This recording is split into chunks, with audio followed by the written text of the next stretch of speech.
En février dernier, le prince Andrew a conclu un accord avec Virginia Giuffre qui prévoyait, moyennant 10 millions de livres, l'abandon de sa plainte pour agression sexuelle sur mineur. Elle avait 17 ans à l'époque des faits supposés, à la réception par Madame Giuffre du règlement.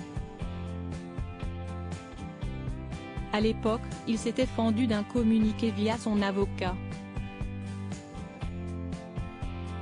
Dedans, le fils de la reine Elisabeth II faisait une promesse qu'il n'a toujours pas honorée d'après ce qu'a relaté un chroniqueur du The Daily Mail ce jeudi 24 novembre.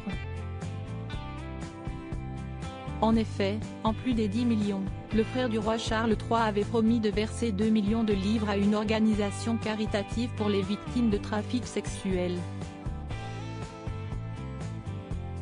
Seulement, voilà, aucune association n'a reçu d'argent de sa part depuis le mois de février.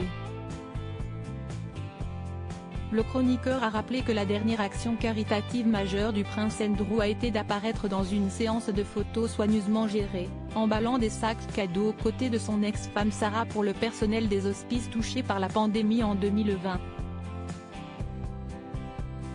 Un petit pas de la part du prince Andrew pour conclure sa chronique, il a indiqué qu'un petit pas avait peut-être été effectué par le prince Andrew. Comment ? Il a envoyé les fruits et légumes excédentaires de ses jardins de la Royal Lodge, à Windsor, à une banque alimentaire locale, a-t-il indiqué. Retiré de force de la vie publique par sa famille en 2019, notamment à la suite de sa désastreuse interview sur la BBC et de son association avec Jeffrey Epstein, condamné pour des crimes sexuels, le prince Andrew va devoir gérer un programme concocté par la BBC et diffusé sur Channel 4 qui lui est consacré. La comédie musicale satirique en 7 actes, Prince Andrew, The Musical, qui moquera son destin, est attendue en décembre.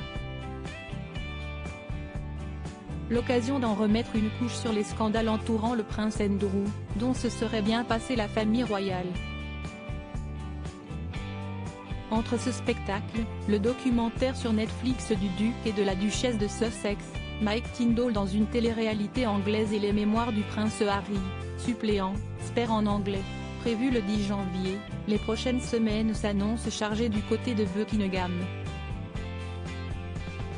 Article écrit en collaboration avec 6 Médias Crédit Photo, agence.